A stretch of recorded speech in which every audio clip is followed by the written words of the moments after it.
Sesudah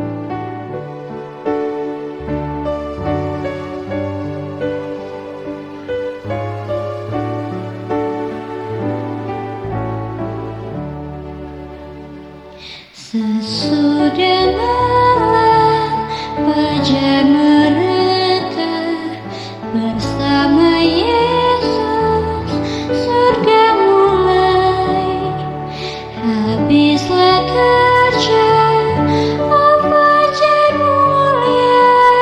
Sesudah malam hari bermain. Sesudah malam pertemuan indah, tiada menangis, tiada kesal. Di negeri mulia tak lagi pisah.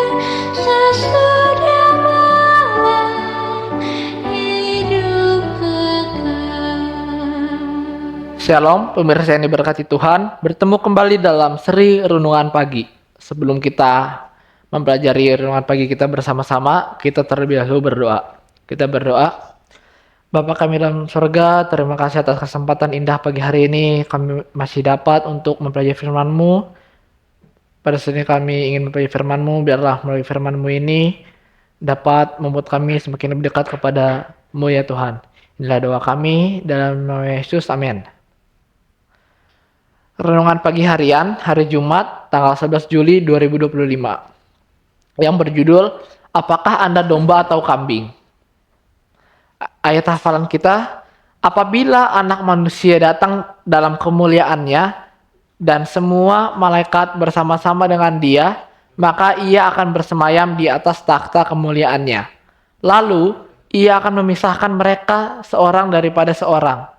Sama seperti gembala memisahkan domba dari kambing, dan ia akan menempatkan domba-domba di sebelah kanannya dan kambing-kambing di sebelah kirinya. Matius 25 ayat 31 sampai 33. Pada akhirnya, Tuhan tidak memisahkan yang benar dari yang jahat, berdasarkan khotbah penginjilan yang telah kita sampaikan, penyakit-penyakit yang kita sembuhkan, atau bahkan mukjizat yang kita terima.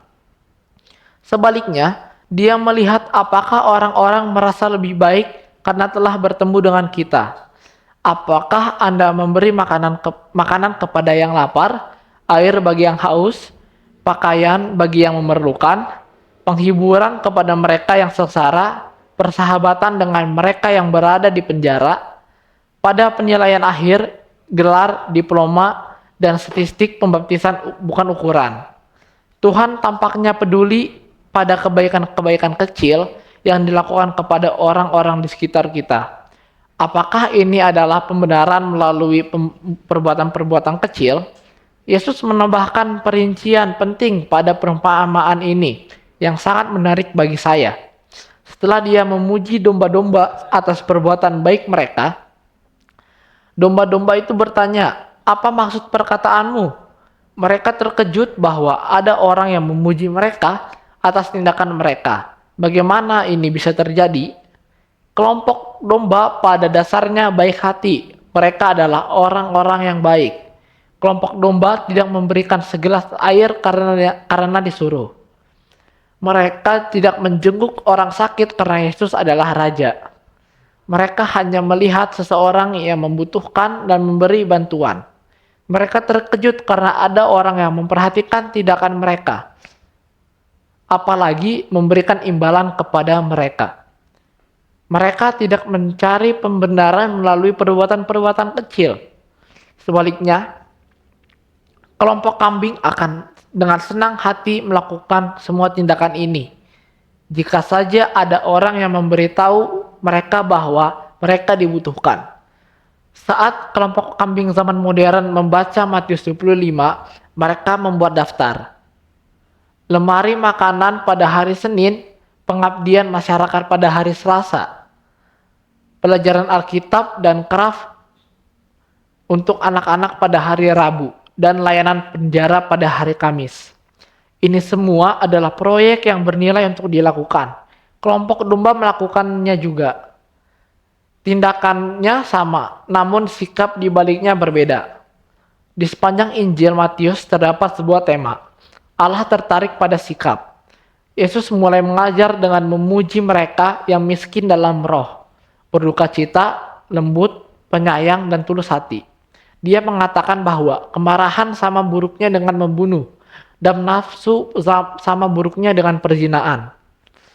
Dia mengutip Hosea, yang kuhendaki ialah belas kasihan dan bukan persembahan. Matius 9 ayat 13. Dia memberitahu murid-muridnya bahwa mereka harus menjadi seperti anak kecil. Apa yang paling penting dalam hidup kita di bumi ini, Yesus berkata bahwa kita harus menjadi orang-orang baik yang mencerahkan lingkungan sekitar kita. Tuhan mempunyai sifat ini dengan memandang karakternya. Kita menjadi seperti Dia. Apakah Anda seekor domba atau kambing? Apakah Anda memerlukan perubahan sikap sebelum bertemu raja dan giang? Tuhan memberkati. Kita berdoa.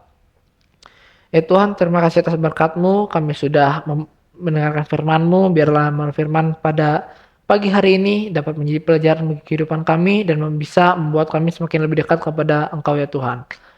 Berkati juga pemirsa yang sudah mendengarkan renungan pagi ini bersama dengan kami. Berkati mereka dalam keseharian dan juga dalam aktivitas mereka. Jika ada pemirsa yang sedang sakit, Engkau sembuhkan mereka ya Tuhan. Dan jika ada pemirsa yang sedang dalam pergumulan, Engkau bantu dan Engkau tuntun mereka ya Tuhan. Inilah doa kami. Sertai kami dalam nama Yesus. Amin.